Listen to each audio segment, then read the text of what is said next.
بسم اللہ الرحمن الرحیم۔ السلام علیکم ناظرین، آج ہم سیکھنے والے ہیں کلما کا استعمال۔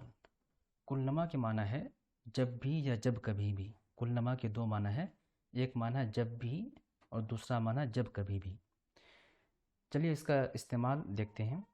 کلما نزلوا عندی اکرمتہم، جب جب یا جب کبھی نزلوا عندی وہ لوگ میرے پاس آئے، اکرمتہم تو میں نے ان کا اکرام کیا۔ وہ لوگ جب کبھی میرے پاس آئے میں نے ان کا اکرام کیا۔ کلما جاءنی سلم علیہ، کلما وہ جب بھی جاءنی میرے پاس آئے، سلم علیہ اس نے مجھے سلام کیا۔ جاء یہ فعل ماضی ہے، نی میرے پاس، کلما وہ جب بھی میرے پاس آئے، سلم اس نے مجھے سلام کیا، سلم علیہ مجھے سلام کیا۔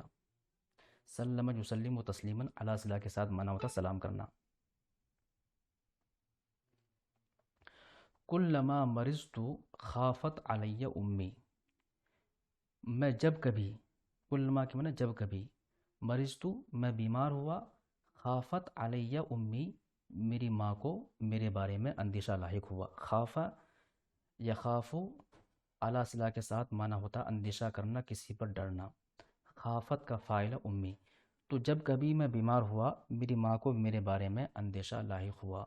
تو اس طریقے سے آپ کلما کا استعمال کہیں پر بھی کر سکتے ہیں۔ جب بھی آپ کو بولنا ہو جب بھی یا جب کبھی بھی، تو اس کے لیے آپ کلما استعمال کر سکتے ہیں۔